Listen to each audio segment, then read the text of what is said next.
Hi welcome to our channel random politics. ప్రస్తుతం ఏదైనా రెండు దేశాల మధ్య హాట్ టాపిక్ ఉందంటే అది ఇండియా మాల్దీవ్స్ మధ్య జరిగే వారనే చెప్పుకోవాలి. అసలు దీని వెనుక ఉన్న కారణం ఏంటి, ఏం జరుగుతుంది ఇప్పుడు తెలుసుకుందాం. ఇంతకుముందు ప్రెసిడెంట్గా ఉన్న అబ్దుల్ గయూమ్ అలాగే అతని తండ్రి ఇద్దరు కూడా భారత్కి అన్ని విధాలుగా అనుకూలంగా ఉండేవారు.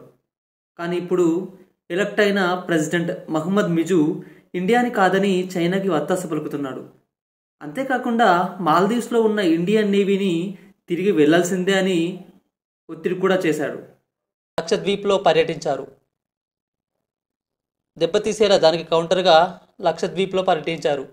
అక్కడ సముద్ర తీరాన ప్రకృతి మధ్యన తాను సేద తీరుతున్నట్టు ఫొటోస్, అలాగే మోడీ చేసిన అడ్వెంచర్స్ అన్నీ కూడా సోషల్ మీడియాలో పోస్ట్ చేశాడు. ఇది గమనించిన మన ప్రధాని మోడీ గారు మాల్దీవ్స్ పర్యాటకాన్ని దెబ్బతీసేలా దానికి కౌంటర్గా లక్షద్వీప్లో పర్యటించారు. అక్కడ సముద్ర తీరాన ప్రకృతి మధ్యన తాను సేద తీరుతున్నట్టు ఫొటోస్, అలాగే మోడీ చేసిన అడ్వెంచర్స్ అన్నీ కూడా సోషల్ మీడియాలో పోస్ట్ చేశాడు. ఇక మోడీ గారు తిరిగిన ప్లేస్ అంటే ఎలా ఉంటుందో చెప్పండి. ఈ దెబ్బతో ఒక్కసారిగా లక్షద్వీప్ ట్రెండింగ్లోకి వచ్చింది. లక్షల్లో నెటిజన్లు ఆ టూరిస్ట్ ప్లేస్ గురించి ఇంటర్నెట్లో సెర్చ్ చేయడం ప్రారంభించారు. ఇక అసలు వారు ఇప్పుడు స్టార్ట్ అయింది. ఎప్పుడైతే మోడీ గారు పర్యటనతో లక్షద్వీప్ ట్రెండింగ్లోకి వచ్చిందో మాల్దీవ్స్ పర్యాటకంపై ఎఫెక్ట్ పడుతుందని భావించిన ఆ దేశ మంత్రులు భారత్ అలాగే మోడీపై విషం చిమ్మడం ప్రారంభించారు. భారత్లో టూరిస్ట్ ప్లేస్లు అంత చెత్తతో నిండి ఉంటుంది, అక్కడ పరిసరాలు శుభ్రంగా ఉంచుకోరు, వారి పర్యాటకానికి పరిశుభ్రత తెలియదు అని అంతటితో ఆగకుండా మోడీని పప్పెట్ ఆఫ్ ఇజ్రాయిల్ అని హేళన చేశారు. ఇంకా టూరిజంలో మాతో పాటు పోటీ పడలేరు అంటూ తక్కువ చేసి మాట్లాడారు.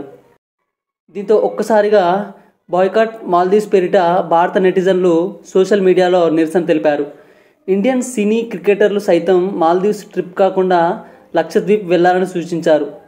ఈ దెబ్బతో ఒక్కసారిగా మాల్దీవ్స్లో 8,000కు పైగా హోటల్స్ బుకింగ్స్, వేల సంఖ్యలో ఫ్లైట్ టికెట్స్ రద్దు చేసుకున్నారు. ఇది గమనించిన ఆ దేశ ప్రెసిడెంట్ మాల్దీవ్స్ టూరిజం ప్రమాదంలో ఉందని గ్రహించి అనుచిత వ్యాఖ్యలు చేసిన 3 మంత్రులను సస్పెండ్ చేసింది. మాల్దీవ్స్ గురించి చూసుకుంటే ఆ దేశానికి పర్యాటక రంగమే అతిపెద్ద వనరు. ఎంతలా అంటే ఆ దేశ జీడిపిలో 25%, అలాగే విదేశీ మార్గద్రవ్యంలో 60% టూరిజం మీదనే ఆధారపడి ఉంది. ఇక సమ్మర్ హాలిడేస్ అని, మ్యారేజెస్, హనీమూన్ అని ఇండియన్స్ ఎక్కువగా ఆసక్తి చూపిస్తున్నారు. ఇక మనం కూడా రీసెంట్గా చూసాం, విజయ్ దేవరకొండ, రష్మిక మందన్న ఇంకా కాజోల్ హనీమూన్ అని మన సినీ స్టార్ అంతా ఎగేసుకుంటూ వెళ్ళేది ఫస్ట్ మాల్దీవ్స్కి.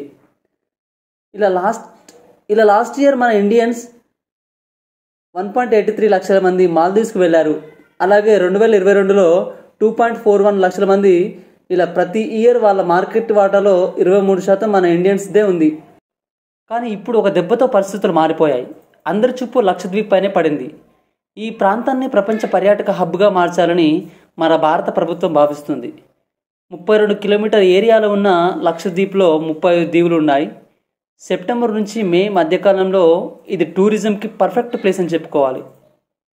ఈ టైంలో బీచ్ వ్యూకి కానీ, హైలాండ్ విజిటింగ్కి కానీ మాల్దీవ్స్కి ఏమాత్రం మించిపోదని చెప్పాలి. అసలు మన బీచ్లకి ఏం తక్కువైందో చెప్పండి. ఎవ్రీ ఇయర్ కేరళ, గోవా, అండమాన్ బీచ్లకి లక్షల్లో వస్తారు జనాలు.